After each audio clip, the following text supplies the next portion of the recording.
So good morning guys और आपके क्रिक exam channel में आप सभी का स्वागत है। तो आज के इस वीडियो में 28 जनवरी के इंपॉर्टेंट करंट अफेयर्स को हम लोग कवर करने वाले हैं। तो हमारा पहला प्रश्न क्या है, हाल ही में एस्टोनिया की पहली महिला प्रधानमंत्री कौन बनी है? तो आंसर होगा काजा कलास।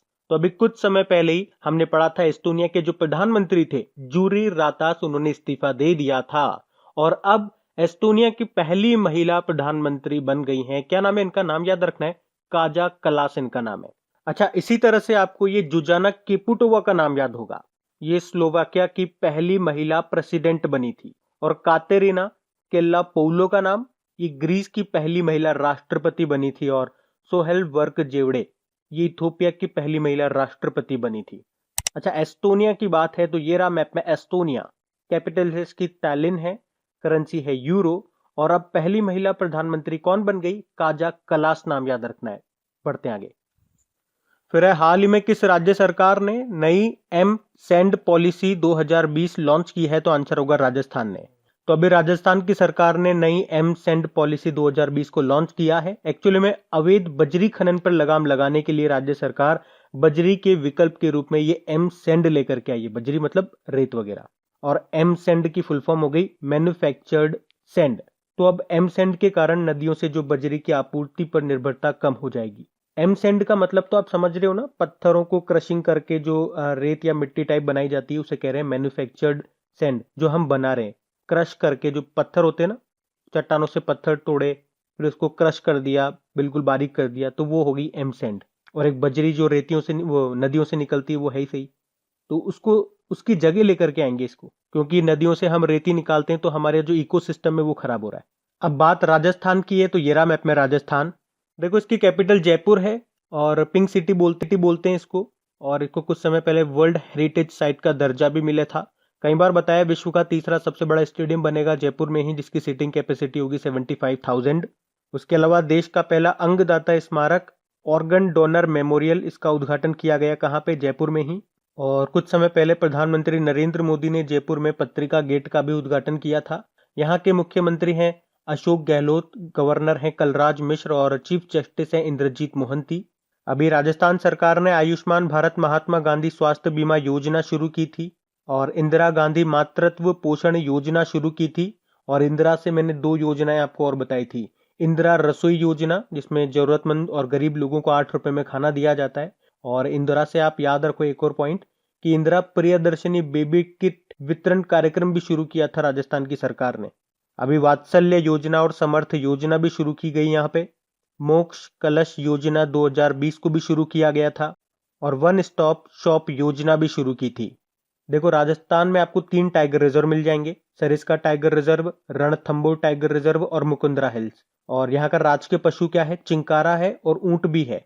राजकीय पक्षी गोडावण है यानी कि ग्रेट इंडियन बस्टर्ड। पुष्प है रोहिड़ा, वृक्ष है खेजड़ी का। और अरावली पर्वतमाला ये आपको राजस्थान में ही मिलेगी, जिसे आडा वाला पर्वत भी कहते हैं। और इसकी सबसे जो ऊंची चोटी है वो गुरु शिखर है, जिसकी ऊंचाई है 1722 मीटर की। बढ़ते हैं आगे। और गाइज, अगर वीडियो आपको अच्छा लग रहा है तो प्लीज इसे लाइक करते हुए चलना। देखिए, आप लोगों ने अभी लाइक किया है या नहीं किया है? नहीं किया है तो अभी इसको लाइक कर दीजिए, लास्ट तक आप लोग भूल जाओगे मैं कह रहा हूँ। और हाँ, इसे शेयर भी जरूर कर देना अपने दोस्तों के साथ में। और अगर आप में से कोई स्टूडेंट इस चैनल को फर्स्ट टाइम देख रहा है तो आप इस चैनल को सब्सक्राइब कर सकते हैं। सब्सक्राइब करने के बाद में पास में बेल आइकन को जरूर प्रेस कीजिएगा, ताकि आगे के आपको नोटिफिकेशन मिलते रहें, ताकि आपसे कोई भी वीडियो मिस न हो। बेल आइकन को प्रेस करना जरूरी है। चलिए बढ़ते हैं आगे। फिर है, हाल ही में धनलक्ष्मी बैंक के एमडी सीईओ के रूप में किसे नियुक्त किया गया? तो आंसर होगा जे.के. शिवन को। तो अभी जे.के. शिवन को धनलक्ष्मी बैंक के एमडी सीईओ के रूप में नियुक्त किया गया है। अच्छा, यहां से अगर मैं जे छुपा दूं तो क्या बच जाएगा? के शिवन। के शिवन कौन है? इसरो के अध्यक्ष हैं। बाकी विश्ववीर आहूजा ये आरबीएल बैंक के एमडी सीईओ बने फिर से। तरुण कुमार एनसीसी के डायरेक्टर जनरल बने और सोमा मंडल सेल की पहली महिला चेयरपर्सन बनी है। देखो, धनलक्ष्मी बैंक की जो वो त्रिशूर केरल में है, इसके अध्यक्ष संजीव कृष्णन है। बढ़ते आगे। फिर है, हाल ही में किसे महावीर चक्र से सम्मानित किया गया? तो आंसर होगा कर्नल संतोष बाबू को। तो अभी राष्ट्रपति रामनाथ कोविंद जी ने रक्षा पुरस्कारों के विजेताओं के नामों की घोषणा की है, जिसमें महावीर चक्र, कीर्ति चक्र, शौर्य चक्र, सेना पदक आदि शामिल है। तो अभी कर्नल संतोष बाबू को मरणोपरांत महावीर चक्र पुरस्कार से सम्मानित किया जाएगा। वे 2020 में गलवान घाटी में चीनी सैनिकों से झड़प में शहीद हो गए थे। अच्छा, इनके अलावा कुछ और नाम मैं आपको बताता हूँ, सुनना। संजीव कुमार, श्याम नारायण सिंह यादव, विनोद कुमार, पिंटू कुमार सिंह और राहुल माथुर को कीर्ति चक्र से सम्मानित किया जाएगा, जबकि नूद्रम सोरेन, के पलानी, नाइक दीपक और गुरतेज सिंह को वीर चक्र से सम्मानित किया जाएगा। देखो ऐसे होता है, सबसे ऊपर होता है परमवीर चक्र, ये सर्वोच्च वीरता पदक है। और आपको बता दूं, इसके पहले प्राप्तकर्ता थे मेजर सोमनाथ शर्मा। उसके बाद आता है महावीर चक्र, ये दूसरा सबसे बड़ा वीरता पुरस्कार है, और इसके पहले प्राप्तकर्ता थे जगमोहन नाथ। तो पहले नंबर पे परमवीर चक्र, फिर आता है महावीर चक्र, फिर आता है कीर्ति चक्र, फिर आता है वीर चक्र और फिर आता है शौर्य चक्र। इस तरह से है। बाकी ऑप्शन भी आप देखना चाहते हो तो देख सकते हो। लेफ्टिनेंट कर्नल GY के रेड्डी, हम पढ़ चुके हैं इनको। स्वदेशी रूप से एक माइक्रोकॉप्टर को डेवलप किया था, जिसका उपयोग इमारत के अंदर निगरानी करने के लिए किया जा सकता है जिसमें आतंकवादी छुपे हों। और फ्लाइट लेफ्टिनेंट भावना कांत, यह भी रिपब्लिक डे परेड में हिस्सा लेने वाली पहली फाइटर पायलट बनी थी। और सुबोध कुमार जायसवाल CISF के डायरेक्टर जनरल बने। पढ़ते हैं आगे।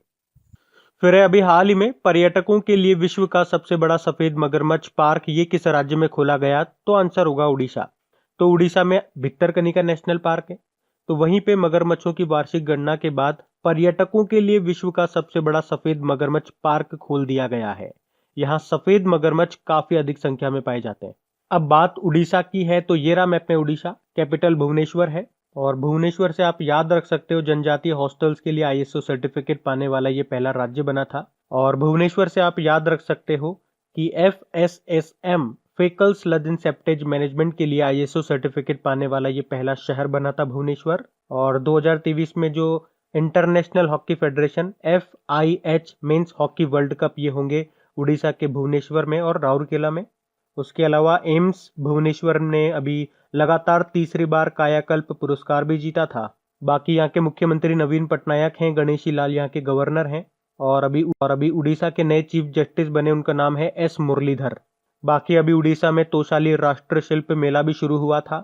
और याद रखना, उड़ीसा के भुवनेश्वर में ही देश का पहला फायर पार्क का भी उद्घाटन हुआ था। उसके अलावा उड़ीसा सरकार ने यूनिसेफ के सहयोग से छात्रों के लिए कैरियर पोर्टल भी लॉन्च किया था।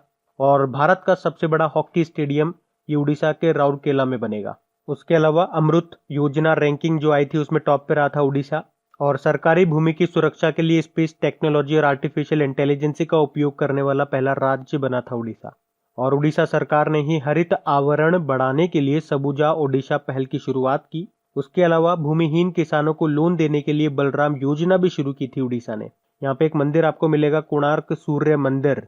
और इस कोणार्क सूर्य मंदिर और गुजरात में जो स्टेच्यू ऑफ यूनिटी है, इसको आइकॉनिक साइट्स में शामिल भी किया गया था। देखो यहाँ पे आपको सतकुशिया टाइगर रिजर्व मिल जाएगा, सिमलीपाल टाइगर रिजर्व मिल जाएगा, और एक भितरकनिका नेशनल पार्क आपको यहाँ पे मिलेगा।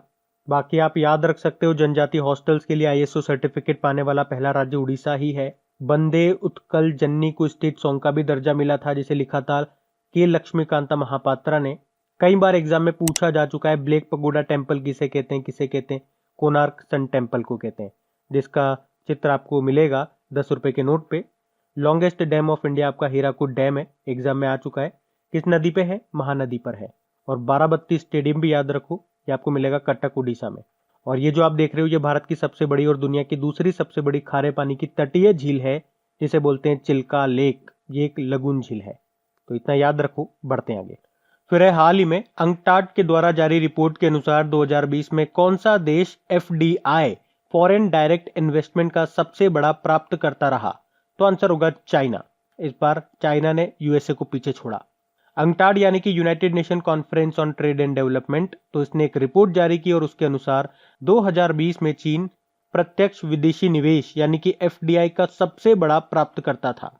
वैसे 2020 में ग्लोबली जो फॉरेन डायरेक्ट इन्वेस्टमेंट है उसमें 49% की गिरावट देखी गई थी। अंकटाड, इसका हेडक्वार्टर आप याद रखना जेनेवा स्विट्जरलैंड में है। अच्छा, अब चाइना टॉप पे रहा, तो ये रहा मैप में चाइना। देखो इसकी कैपिटल तो बीजिंग है। बीजिंग में वैसे आपको एशियन इंफ्रास्ट्रक्चर इन्वेस्टमेंट बैंक का हेडक्वार्टर मिल जाएगा।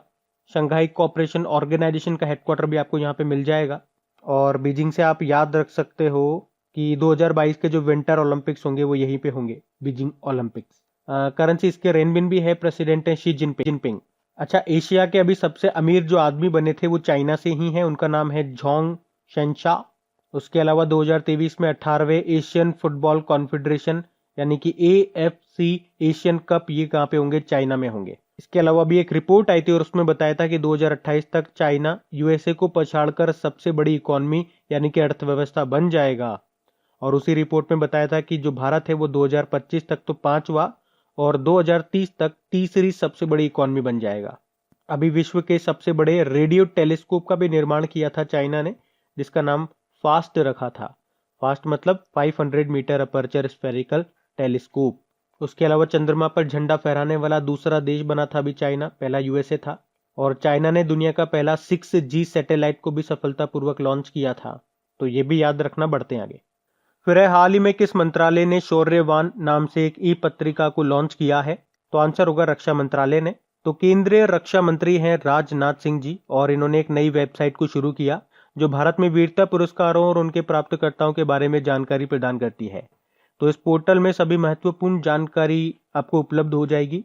और इस दौरान शौर्यवान नाम से एक ई-पत्रिका और वीरता पुरस्कार प्रश्नोत्तरी प्रतियोगिता का भी शुभारंभ किया था इन्होंने।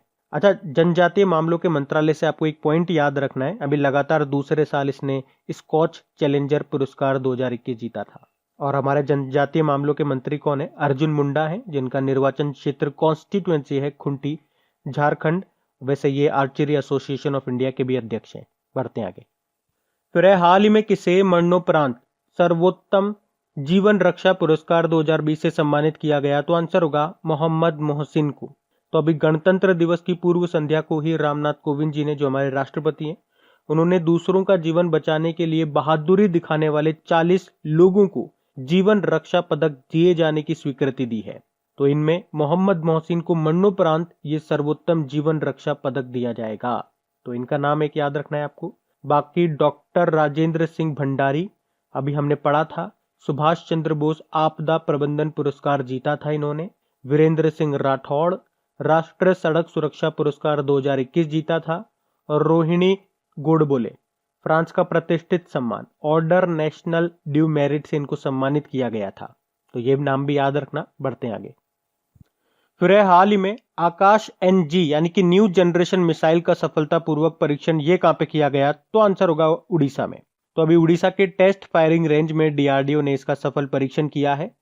तो ये एक सरफेस टू एयर मिसाइल है जिसका उपयोग हमारी भारतीय वायुसेना करेगी हवाई खतरों को रोकने के लिए। देखो, उड़ीसा को तो पीछे हम पढ़ चुके हैं, तो अब DRDO के बारे में मैं आपको बता देता हूं। तो DRDO मतलब हो गया defence research and development organisation. स्थापना 1958 में हुई। नासा की भी स्थापना 1958 में ही हुई थी। नई दिल्ली में हेडक्वार्टर है और इसके अध्यक्ष हैं G सतीश रेड्डी, जिनका कार्यकाल 2 साल के लिए बढ़ाया गया था। अभी आपको याद होगा DRDO ने CRPF के जवानों के लिए रक्षिता नाम से एक बाइक एम्बुलेंस तैयार की थी। CRPF के डायरेक्टर जनरल AP माहेश्वरी हैं। उसके अलावा भारतीय सेना के साथ मिलकर भारत की पहली स्वदेशी मशीन पिस्टल आसमी को डेवलप किया DRDO ने। और DRDO ने भारत का पहला स्वदेशी रूप से विकसित एयर ड्रॉप्ड कंटेनर बनाया था जिसका नाम क्या रखा था? सहायक NG। और अभी DRDO ने हेमंत कुमार को साइंटिस्ट ऑफ द ईयर के अवार्ड से सम्मानित भी किया था। तो ये भी याद रखना। बढ़ते हैं आगे। फिर अभी हाल ही में इटली के प्रधानमंत्री ने इस्तीफा दे दिया। नाम बताइए उनका? गियुसेप्पे कॉन्टे। तो अभी कोरोना वायरस संकट में खर्च की आलोचना के बाद इटली के जो प्रधानमंत्री थे गियुसेप्पे कॉन्टे, उन्होंने अभी इस्तीफा दे दिया है। बाकी अभी आपको याद भी होगा, खुरलसुख उखना, ये मंगोलिया के प्रधानमंत्री थे, इन्होंने भी इस्तीफा दे दिया था। यावेरी मुसेवेनी युगांडा के 6वीं बार प्रेसिडेंट बने ये। और मार्सेलो रेबेलो डी सोसा ये पुर्तगाल के फिर से राष्ट्रपति बन गए थे। अच्छा, बात इटली की है तो ये रहा मैप में इटली। देखो, इटली की कैपिटल क्या है? रोम है। देखो, वैसे आपको रोम में फूड एग्रीकल्चर ऑर्गेनाइजेशन का हेडक्वार्टर मिल जाएगा, वर्ल्ड फूड प्रोग्राम का हेडक्वार्टर मिल जाएगा। और 2026 के जो विंटर ओलंपिक होंगे वो इटली में ही होंगे। और एक कार कंपनी है फेरारी, वो इटली की ही कंपनी है। और इसकी करेंसी यूरो है। प्रेसिडेंट है सर्गियो मेटारेला।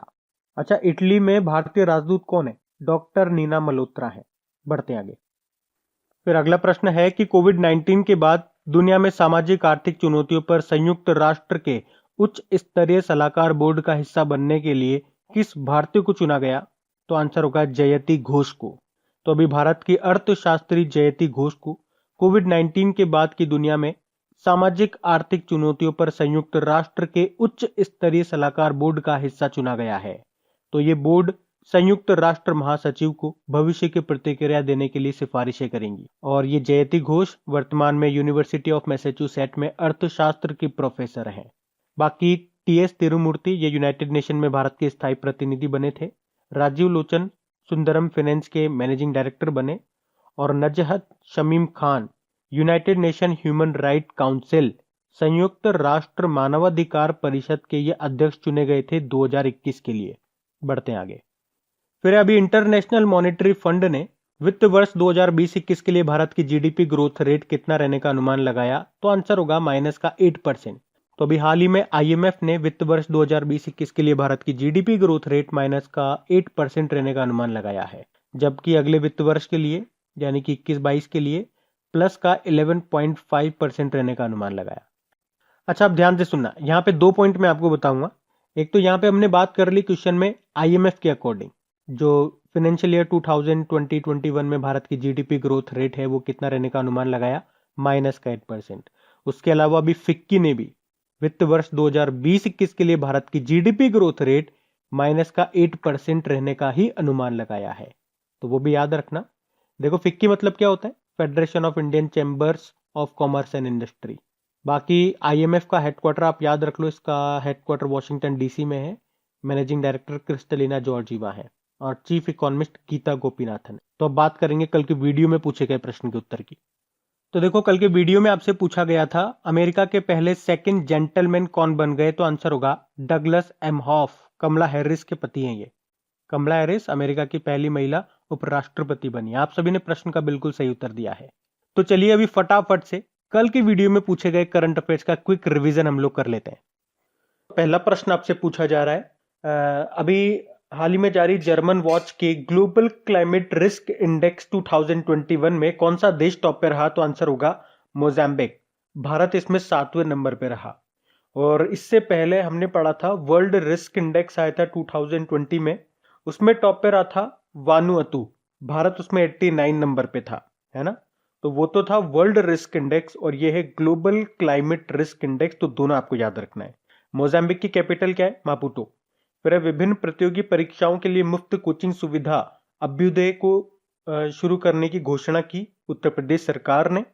फिर बताओ अंतरराष्ट्रीय सीमा शुल्क दिवस इंटरनेशनल कस्टम डे कब मनाया गया, तो आंसर होगा 26 जनवरी को ही मनाते हैं ये। वर्ल्ड कस्टम्स ऑर्गेनाइजेशन का हेडक्वार्टर भी आपको याद रखना है, ब्रुसेल बेल्जियम में है। फिर किस राज्य सरकार ने पंख योजना शुरू की, तो आंसर होगा मध्य प्रदेश ने। फिर बताओ किस राज्य ने सार्वजनिक यात्री वाहनों पर जीपीएस और पैनिक बटन अनिवार्य कर दिया, तो आंसर होगा छत्तीसगढ़ ने, महिलाओं की सुरक्षा के लिए। फिर किस राज्य सरकार ने शगुन नाम से एक योजना शुरू की, तो आंसर होगा पंजाब ने। अब बताओ पुर्तगाल के फिर से राष्ट्रपति कौन बन गए, तो मार्सेलो रेबेलो डी सोसा। पुर्तगाल कैपिटल इसकी लिस्बन है, प्रधानमंत्री एंटोनियो कोस्टा है। और अभी यहाँ पे भारतीय राजदूत बने थे मनीष चौहान। फिर है इंडिया 2030 द राइज ऑफ राजसिक नेशन नाम की बुक लिखा गौतम चिकेरमाने ने। फिर किस अंतरिक्ष संगठन के एक रॉकेट ने एक मिशन में सबसे ज्यादा उपग्रह को ले जाने का रिकॉर्ड बनाया, यानी कि 143 सैटेलाइट्स ले गया ये, और इस तरह से एक रिकॉर्ड है। तो एलन मस्क की कंपनी है स्पेस एक्स प्राइवेट कंपनी। फिर है मंगोलिया के प्रधानमंत्री ने इस्तीफा दे दिया, नाम बताओ। खुरलसुख उखना। मंगोलिया कैपिटल उलान बतर है। फिर है अंडमान निकोबार द्वीप समूह में भारतीय नौसेना ने थल सेना और वायुसेना के साथ मिलकर के कौन सा युद्धाभ्यास का आयोजन किया, एमफेक्स 21। फिर वर्ष 2021 के लिए प्रधानमंत्री राष्ट्रीय बाल पुरस्कारों के लिए कितने बच्चों को चुना गया, तो 32 बच्चों। तो गाइस इसी तरह से पुराने महीनों के करंट अफेयर्स के क्वेश्चंस का आप क्विक रिवीजन करना चाहते हैं तो आप जरूर देखिए हमारे करंट अफेयर्स के रिवीजन वाले वीडियोस को। वीडियो सेक्शन में जाइए, आपको सारे वीडियोस वहां पे मिल जाएंगे। और सबसे इंपॉर्टेंट बात, देखिए कुछ मोस्ट इंपॉर्टेंट टॉपिक्स होते हैं जिनके मैं वीडियो नहीं बना पाता, तो मैं इनके ऑडियो बना देता हूं। एग्जाम्पल के तौर पे लीजिए, जैसे कि अभी आप देख रहे होंगे काफी सारे हाईकोर्ट्स के नए चीफ जस्टिस अपॉइंट हुए, तो उन सभी नामों का मैंने ऑडियो बना दिया। तो इसी तरह से काफी सारे टॉपिक्स होते हैं छोटे छोटे जिनका वीडियो ना बना करके मैं उसका ऑडियो तैयार कर देता हूं। तो वो सारे ऑडियोज आप सुन सकते हैं खबरी एप्लीकेशन पे, उसका लिंक आपको नीचे डिस्क्रिप्शन में मिल जाएगा। ऑडियो रिवीजन करके आप वहां जाइए और वहां मुझे फॉलो कर लीजिए। फॉलो कैसे करेंगे, खबरी एप्लीकेशन पे जाके क्रैक एग्जाम पे आप क्लिक करेंगे तो एक फॉलो का बटन आ जाएगा, फॉलो पे आप क्लिक कर लीजिए और पास में जो बेल आइकन आएगा उस पर क्लिक करके ऑल नोटिफिकेशन को सेट कर लीजिए, ताकि जब भी इंपॉर्टेंट टॉपिक्स पे ऑडियोज अपलोड हो उसके नोटिफिकेशन आपको सबसे पहले मिल सके और सबसे पहले आप उसका बेनिफिट उठा सकें। थैंक यू गाइस, और वीडियो को प्लीज लाइक और शेयर जरूर करना है।